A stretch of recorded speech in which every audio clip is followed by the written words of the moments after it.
Hello, welcome back to my channel. നമ്മൾ ഇപ്പോൾ ഉള്ളത് വടക്കൻ കേരളത്തിലെ പ്രധാന തീർത്ഥാടന കേന്ദ്രങ്ങളിലൊന്നായ പറശ്ശിനിക്കടവ് ശ്രീ മുത്തപ്പൻ ക്ഷേത്രത്തിലാണ്.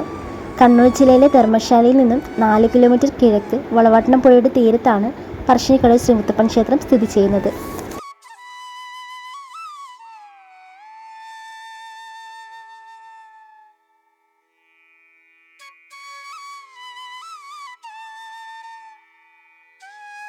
തേടിയെത്തുന്ന ഭക്തജനങ്ങളുടെ മനസ്സും ഒപ്പം വയറും നിറയ്ക്കുന്ന അപൂർവ ദേവസ്ഥാനങ്ങളിലൊന്നാണ് പറശ്ശിനി മുത്തപ്പൻ.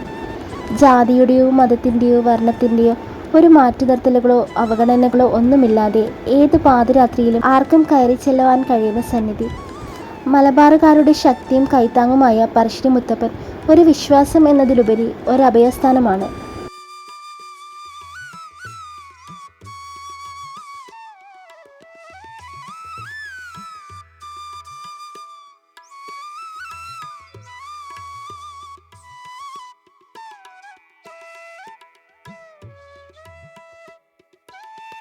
കേരളത്തിലെ മറ്റ് ഹൈന്ദവ ക്ഷേത്രങ്ങളിലെ പോലെ ബ്രാഹ്മണ ആരാധന രീതിയല്ല ഈ ക്ഷേത്രത്തിലെ ആചാരങ്ങൾക്ക്. ആദ്യമായി ക്ഷേത്രത്തിലെത്തുന്നവർക്ക് ഏറെ വിസ്മയമാണ് ഇവിടെ കറങ്ങി നടക്കുന്ന നായ്ക്കൾ. ക്ഷേത്രത്തിൻ്റെ പ്രവേശന കവാടത്തിൽ 2 നായ്ക്കളുടെ പിച്ചള പ്രതിമയുണ്ട്. മുത്തപ്പൻ്റെ അംഗരക്ഷരായ നായ്ക്കളുടെ വിശ്വാസ്യത ഈ പ്രതിമകൾ കാണിക്കുന്നു. ക്ഷേത്രത്തിൽ പ്രസാദം തയ്യാറാക്കുമ്പോൾ ആദ്യം എന്നും നൽകുന്നത് ക്ഷേത്രത്തിനുള്ളിലെ ഒരു നായ്ക്കായിരിക്കും.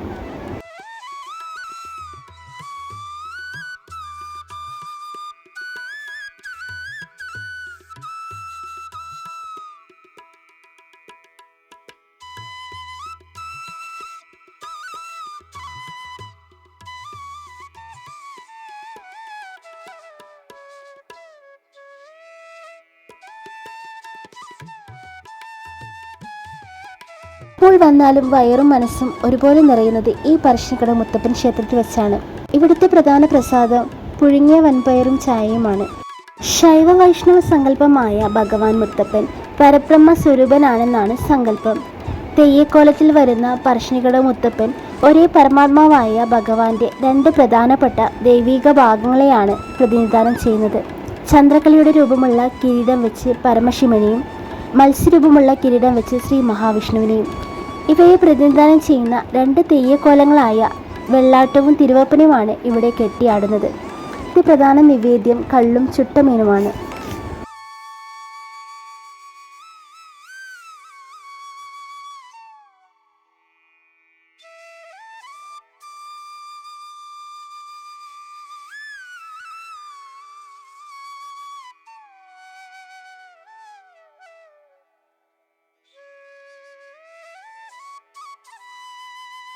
തികഞ്ഞ ശിവഭക്തിയായ പാടിക്കുറ്റി അമ്മയ്ക്കും അയ്യങ്കര വാഴുന്നവർക്കും മക്കളില്ലാത്ത വിഷമത്താൽ മഹാദേവന്റെ അനുഗ്രഹത്താൽ ലഭിച്ച കുട്ടിയാണ് പിൽക്കാലത്ത് പറശ്ശിനിക്കടവ് മുത്തപ്പൻ എന്ന പേരിൽ അറിയപ്പെട്ടത്.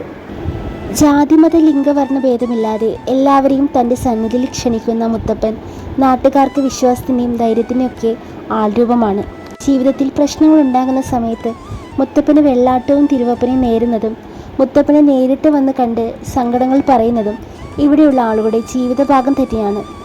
എല്ലാ വഴികളും അടയുമ്പോൾ അവസാന ആശ്രയം എന്ന നിലയിലാണ് ആളുകൾ മുത്തപ്പനെ തേടിയെത്തുന്നത്.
ഇന്നത്തെ വീഡിയോ നിങ്ങൾക്ക് ഇഷ്ടപ്പെട്ടെന്ന് വിചാരിക്കുന്നു. ഇഷ്ടപ്പെട്ടെങ്കിൽ തീർച്ചയായും ലൈക്ക് ചെയ്യാനും കമൻറ്റ് ചെയ്യാനും സബ്സ്ക്രൈബ് ചെയ്യാനും മറക്കരുത്.